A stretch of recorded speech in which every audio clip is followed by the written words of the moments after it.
एक आदमी था, उसकी पत्नी बहुत अच्छी थी, उसकी बहुत बड़ी फैक्ट्री थी। अचानक उसकी फैक्ट्री में आग लग गई, बहुत नुकसान हुआ। मतलब ये समझो कि वो बर्बाद हो गया।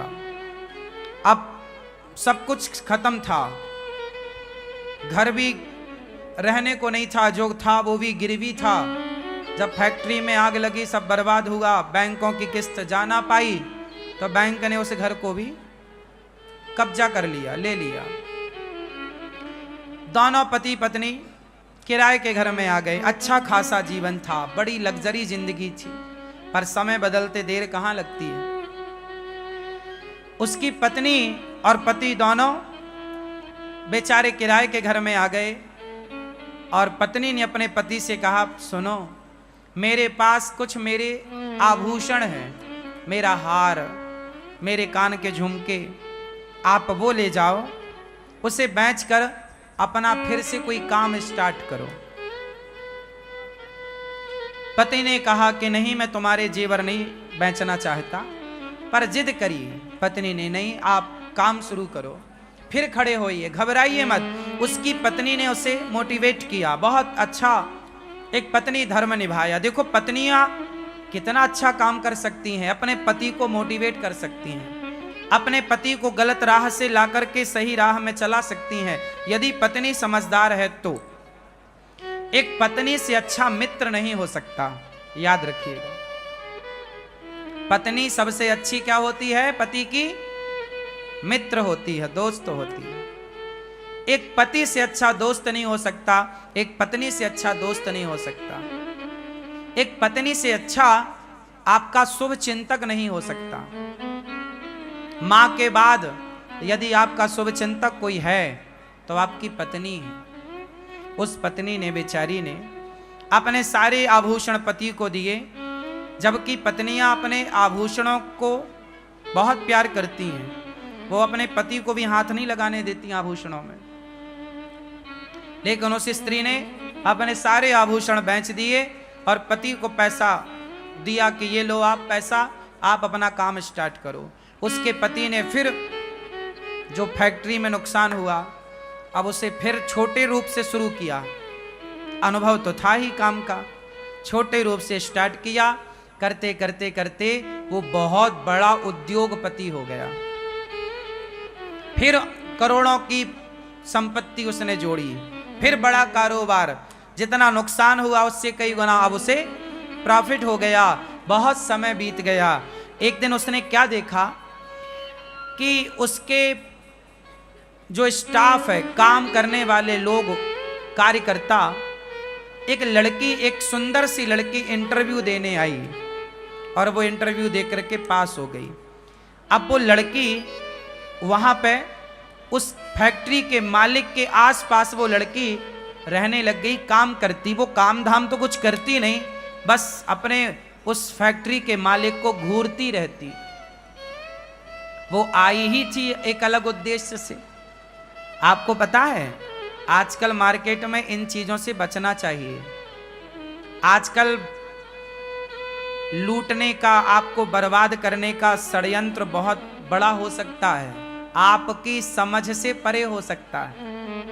अब वो आदमी जो था फैक्ट्री का मालिक, जो बढ़िया कमा खा रहा था, खुश था, 100-200 लोगों की दाल रोटी उसकी फैक्ट्री से चल रही थी, सब चल रहा था ठीक। तभी वो लड़की उसके यहाँ काम में आई और बस बहुत सुंदर तो थी ही वो दिन भर उसी को देखती, और पुरुष, वो आदमी भी उसमें धीरे धीरे आकर्षित होने लगा। एक दिन ऐसा आया, दोनों कॉफी में चले गए, अर्थात कॉफी पी रहे हैं, साथ में चाय पी रहे हैं, साथ में रहने लग गए। ऐसा करते करते वो लड़की इतने करीब आ गई उस फैक्ट्री के मालिक के उस लड़की ने कहा कि अब अपन शादी कर लेते हैं। दोनों में बड़ा, आज की भाषा में प्यार व्यार हो गया, इलू इलू हो गया दोनों का। दोनों साथ में रहने लग गए।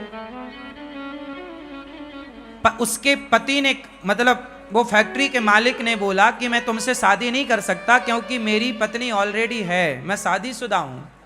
उसने कहा कोई फर्क नहीं पड़ता, तुम अपनी पत्नी को तलाक दे दो। अब इस लड़के ने इस तरह से चंगुल में फंसा लिया कि इसने बोला कि शादी कर लो। इसने भी बोला ठीक है, आज मैं अपनी पत्नी से बोलूंगा कि मैं तुम्हें तलाक देना चाहता हूं। जबकि कोई लड़ाई नहीं, कोई झगड़ा नहीं, पत्नी तो अच्छी थी। अच्छा, एक दिन पत्नी के पेट में दर्द हुआ। संयोग देखिएगा कि जिस दिन पति ये कहने वाला था कि मैं तुम्हें तलाक देना चाहता हूं, उसी दिन पत्नी के पेट में दर्द हुआ।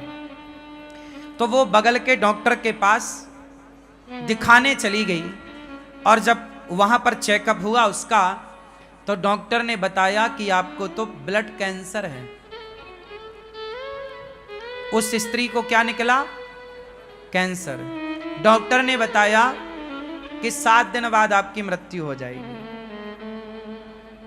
इसका कोई इलाज नहीं है। अब वो बेचारी पत्नी, उसका एक छोटा बच्चा भी था, वो घर आई। अब सोचिए, जैसे ये पता लग जाए कि मुझे 7 दिन में मरना है, वो बेचारी अब पति का इंतजार कर रही थी कि आज पति आए और मैं बताऊं कि अब मैं 7 दिन की हूं, आप अपने लिए कोई एक नया जीवन साथी ढूंढ लीजिएगा। वो पत्नी ये चाहती थी कि मेरा पति मेरे बाद परेशान ना हो, मेरा बच्चा छोटा हो है, इसके लिए कोई परवरिश करने वाली एक माँ तो चाहिए इसे, अब तो मैं मर ही जाऊंगी। वो बेचारी अपने पति का इंतजार कर रही थी कि तभी पति आया गुस्से में। और चूंकि उस पति को तो उसने पाठ पढ़ा ही रखा था कि तुम्हें आज ये बोलना है कि तलाक देना चाहता हूं।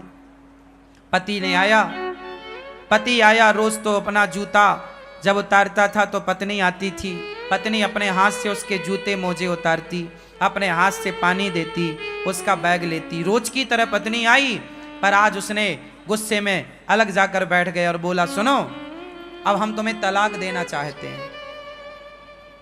पत्नी कुछ कहना चाहती थी कि मुझे कैंसर है, मैं मरने वाली हूं। तभी पति ने कह दिया कि मैं तुम्हें तलाक देना चाहता हूं। पत्नी ने बहुत समझदारी का परिचय दिया और पत्नी ने पति से अपना हाल कुछ भी नहीं कहा। अब वो चिड़चिड़ाने लग गया, गुस्से में आ गया, क्योंकि उसका मन कहीं और लग चुका था। पत्नी ने कुछ जवाब नहीं दिया। पत्नी ने कहा, अच्छा ठीक है, आप मेरे से तलाक लेना चाहते हैं? हाँ, मैं 7 दिन बाद आपको तलाक दूंगी। मैं आपको 7 दिन बाद तलाक दूंगी, परंतु आप मुझे इन 7 दिनों में जैसे पहले प्रेम करते थे उसी प्यार से आप मुझे 7 दिन रखेंगे। 7 दिन बाद मैं आपको तलाक दूंगी। पति को लगा ये तो बहुत सस्ता है, उसे तो लगा ये कोई अपना हिस्सा मांगेगी, पैसा मांगेगी, प्रॉपर्टी मांगेगी, पर उसने तो कुछ भी नहीं। उसने कहा मुझे कुछ नहीं चाहिए, केवल आप मुझे 7 दिन खूब प्यार कीजिए, रोज अपने पास बिठाइए, मेरे पास आकर बैठिए, मेरे साथ खाइए, नाश्ता मेरे संग कीजिए, भोजन मेरे साथ कीजिए, रात्रि को प्रेम पूर्वक हम दोनों पार्क में घूमेंगे और आप हमारे साथ रहेंगे। आप हमारे लिए वैसी ही बातें करेंगे 7 दिन जैसे शादी के बाद आप हमसे करते थे। पति को लगा अच्छा, पति को नहीं पता था कि ये केवल 7 दिनों की है, लेकिन अब पत्नी को पता था कि अब चलो मैं तो 7 दिन की हूं, पर इन्हें तलाक देना है, कोई बात नहीं। अब सोचिए उस स्त्री का दिल कितना बड़ा रहा होगा। कोई और होती तो भड़क जाती, पर उस स्त्री ने कोई जवाब नहीं दिया। एक दिन बीता, उसके पति ने भी खूब प्यार दिया उसे, बनावटी प्यार था अब तो, पर किया।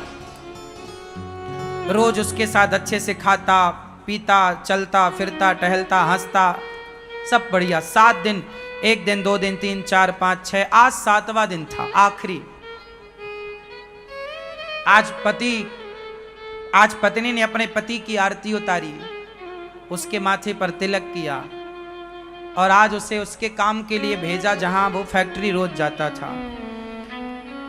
और जब उसका पति आज घर से गया ना, तो उसके मन में विचार आया कि मेरी पत्नी देखो मेरे से कितना प्यार करती है, मैंने कहा कि मुझे तलाक चाहिए तो उसने मेरे खातिर कि यदि मैं खुश हूं तो मेरी खुशी के लिए वो तलाक भी देने को तैयार हो गई। अब बताइए इससे बड़ा प्रेम क्या होगा। यदि पति तलाक चाहता है तो पति की प्रसन्नता के लिए वो तलाक देने को तैयार है। वो मेरे लिए, मैंने तलाक का बोला फिर भी वो मेरे से प्यार करती है। और ये जो लड़की मुझे मिली है ये तो मेरी दौलत की भूखी है। मेरी पत्नी ने तो अपने जेवर बेचकर मेरा ये कारोबार खड़ा किया। मेरी पत्नी मेरे सुख में मेरे दुख में सदा रही है। आज मेरी पत्नी ने कितना साथ दिया आज तक, और मैं किसी एक लड़की एक स्त्री के चक्कर में आकर एक सुंदर पत्नी का, एक पतिव्रता नारी का मैं त्याग कर रहा हूं। लो भैया, अचानक भगवत कृपा देखो, उस आदमी का हृदय परिवर्तन हो गया बिना कुछ के। याद रखिएगा, ईश्वर न्याय करते हैं, ईश्वर न्याय करते हैं। उसका हृदय बदल गया और वो आज सारा काम छोड़कर ऑफिस का दिन को ही भागा घर की ओर के मैं अपनी पत्नी से माफी मांगूंगा, सॉरी बोलूंगा कि मैं तो जो तलाक का बोला मैं मजाक कर रहा था। उस लड़की को उसने अपने दफ्तर से हटाया, काम से निकाला। उसके चक्कर में उसने कहा कि मेरी पत्नी के गालों में झुर्रियां पड़ गई हैं। ये लड़की जो मुझे मिली है ये बड़ी सुंदर है, मैं इस सुंदरता के कारण इस पे मर रहा था, जबकि मेरी पत्नी ने मेरा कितना साथ दिया। संसार की चमक दमक सुंदरता पे नहीं लट्टू होना चाहिए। आपकी पत्नी आपकी जीवन संगनी है, उसे छोड़कर पराई स्त्री के बारे में सोचना पाप है। चमड़ी का मोह, चमड़ी से इतना प्यार ना करना, चमड़ी के इतने गुलाम ना हो जाना कि आप उस चमड़ी के चक्कर में सारे गलत काम करने लग जाओ। वो आदमी फैक्ट्री का मालिक दौड़ा दौड़ा घर गया। जैसे ही घर पहुंचा तो दरवाजा खोले थे। घर के अंदर प्रवेश किया, आवाज लगाया उसने अपनी पत्नी को, पर पत्नी ने कहीं से कोई रिस्पॉन्स नहीं दिया, कोई आवाज नहीं आई लौटकर। वो सोचा रसोई में होगी, रसोई में पत्नी नहीं, यहां होगी वहां होगी, सारी जगह देखा, उसकी पत्नी थी ही नहीं। तब वो अपनी पत्नी के कमरे में गया ऊपर, और जब कमरे में जाकर देखा तो उसकी पत्नी बिस्तर पर पड़ी हुई थी और बगल में एक कागज था। वो कागज में कुछ लिखा था। वो पत्नी को जगाया, अरे देखो मैं आ गया, भाग्यवान, सुनो मैं तो तुमसे मजाक कर रहा था, मुझे माफ कर दो, सॉरी। वो बहुत बोलता जा रहा पर पत्नी तो सुनने को तैयार नहीं, वो तो बिस्तर में पड़ी। वो पड़ी क्या थी? वो मर चुकी थी, लेकिन मरने के पहले उसने एक पत्र लिखा था अपने पति के लिए। अब उस कागज में क्या लिखा? अब ये पति उस कागज तक पहुंचा और पढ़ने लगा, और जब पढ़ा तो उसमें पत्नी ने लिखा था, मेरे पति परमेश्वर, मैं भगवान से प्रार्थना करती हूं कि हर जन्म में मुझे आप जैसा पति मिले। मेरे पति परमेश्वर, आप जैसा पति पाकर मैं बहुत खुश हूं। मुझे आपसे और भगवान से कोई शिकायत नहीं है।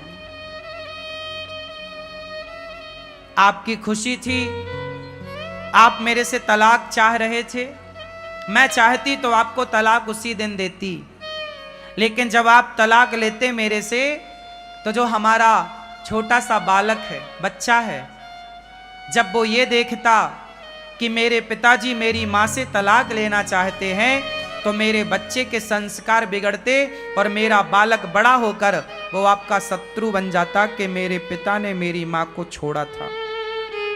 तो कहीं मेरे बच्चे के अंदर आपके प्रति कोई शत्रु भाव पैदा ना हो जाए, इसलिए मैंने आपको तलाक नहीं दिया।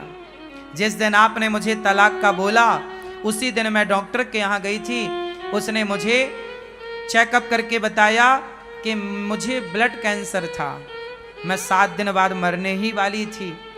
मुझे लगा कोई बात नहीं, आपको भी तलाक चाहिए, तो मैंने सोचा कि 7 दिन बाद तलाक दूंगी, 7 दिन बाद तो मैं सदा के लिए चली जाऊंगी। आपका जिससे मन करे आप विवाह करके अपना घर बसाइएगा, बच्चे के संस्कार ना बिगड़े, इसलिए मैंने आपको कोई जवाब नहीं दिया। क्योंकि हमारे बच्चे जब हमें आपस में लड़ता झगड़ता देखेंगे तो बच्चों के संस्कार बिगड़ते हैं। मैं नहीं चाहती कि मेरे बच्चे के संस्कार बिगड़े। बस अब मैं कैंसर की मरीज थी,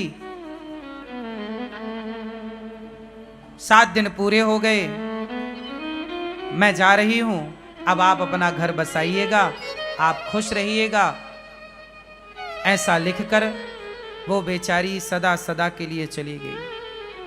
अब इसका पति ये पत्र पढ़ करके जो रोना शुरू किया, हे भगवान मेरे से कितनी बड़ी गलती हो गई, मेरी पत्नी मरने की स्थिति में थी और मैं उसका साथ ना दे सका, अच्छा इलाज कराता, अच्छे जगह दिखाता, शायद मेरी पत्नी बच जाती, कोई बढ़िया डॉक्टर को मैं चुनता, शायद बच जाती, लेकिन वो पराई स्त्री के चक्कर में फंसकर अपनी एक सुंदर पतिव्रता नारी को अंत में बड़ा दुख दिया। अब कोई पत्नी को यह पता चले कि मेरा पति मुझे तलाक देना चाहता है, और वो भी अंत समय में, उस पत्नी को खुशी तो हो ही ना होगी। वो बेचारी चल बसी, कहा था उसने बच्चे को आप अच्छे संस्कार दीजिएगा। वो आदमी रोया और सारी जिंदगी के लिए मन में एक प्रश्न खड़ा हो गया कि मैंने ऐसा क्यों किया। उसने अपने आप को कभी माफ नहीं किया, फिर उस आदमी ने विवाह नहीं किया, बच्चे को पढ़ा लिखा कर योग्य बनाया। ये कहानी नहीं है, एक सत्य घटना है, एक सत्य लेख है, वो मैंने कहीं पढ़ा तो मैंने आपको सुनाया। आपकी पत्नी के साथ कभी ऐसा ना हो, आपके साथ कभी ऐसा ना हो, संसार की चमक दमक देखकर अपने परिवार को ना छोड़ना। संसार बहुत अच्छा है, लेकिन आपका परिवार संसार से बहुत अच्छा है। आपका परिवार ही आपका संसार है, आपका परिवार ही आपका संसार है।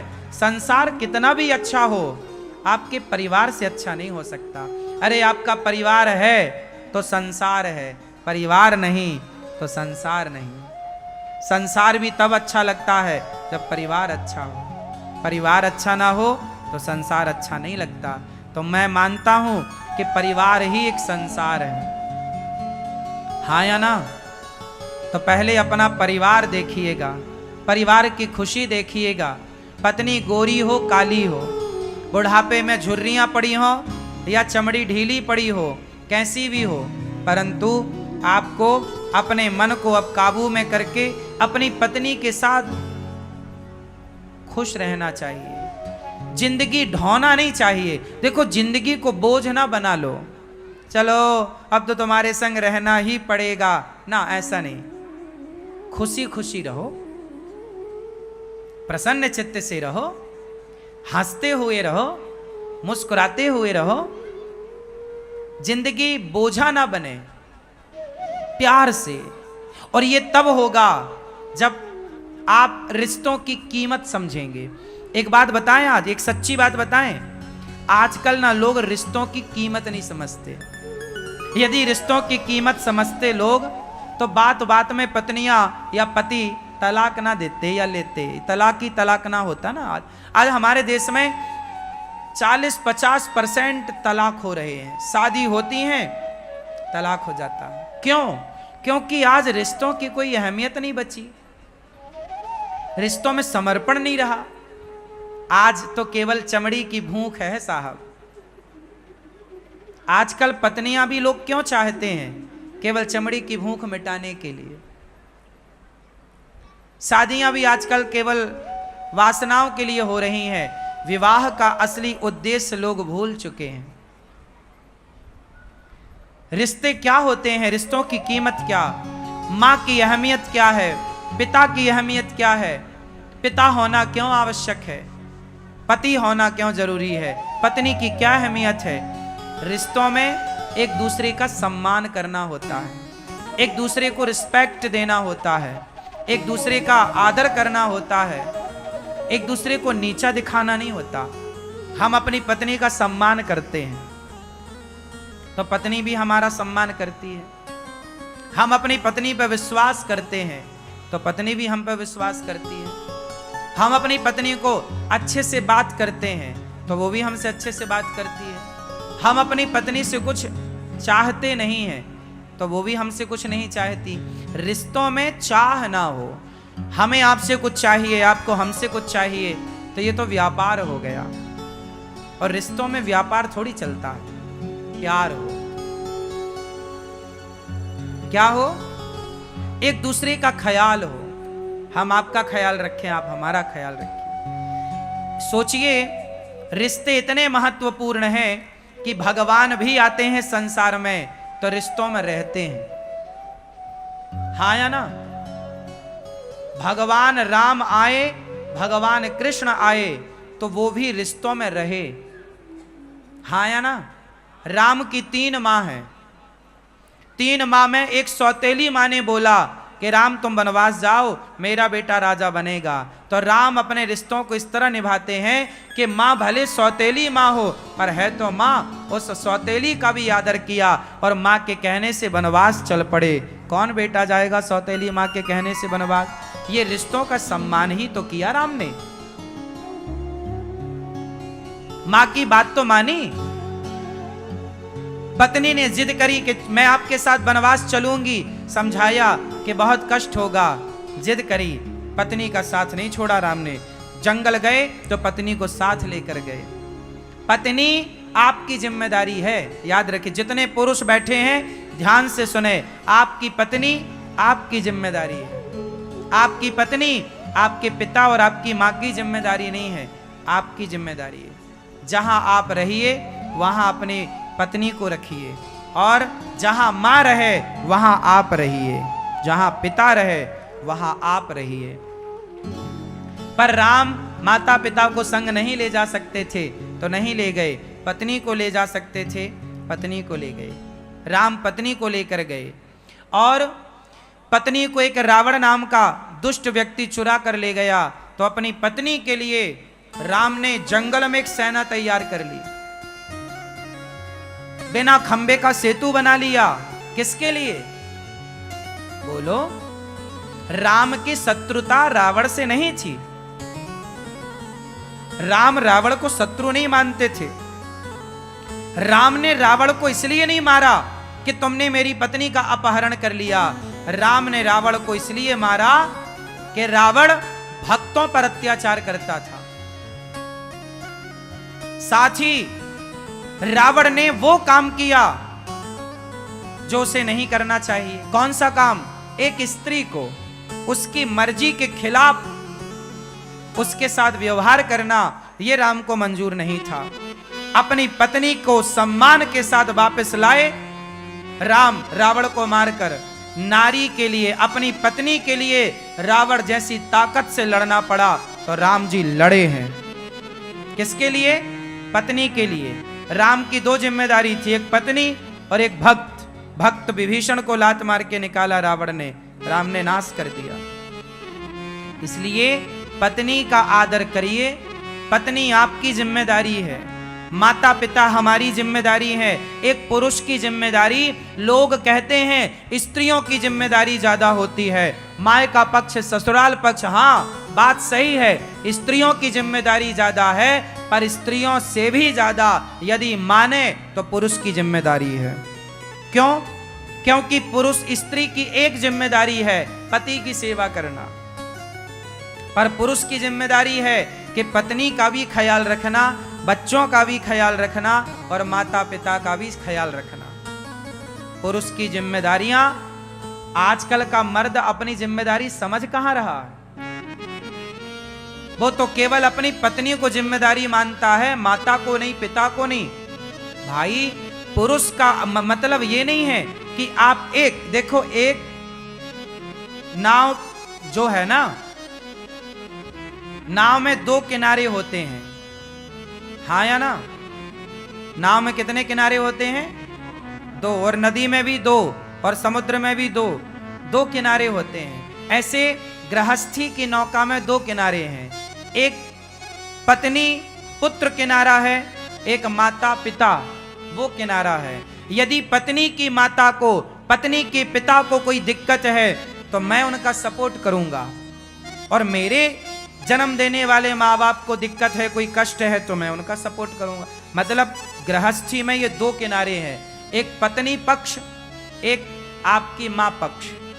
इन दोनों का बैलेंस बना के चलना कि पत्नी भी साथ में रहे और माँ बाप भी साथ में रहे, पूरा परिवार एक संगठित होकर रहे, तब तो आप पुरुष हैं। और आपने यदि एक को चुना, एक को छोड़ दिया, माँ बाप को छोड़ दिया या पत्नी को छोड़ दिया, अच्छे नहीं है फिर आप।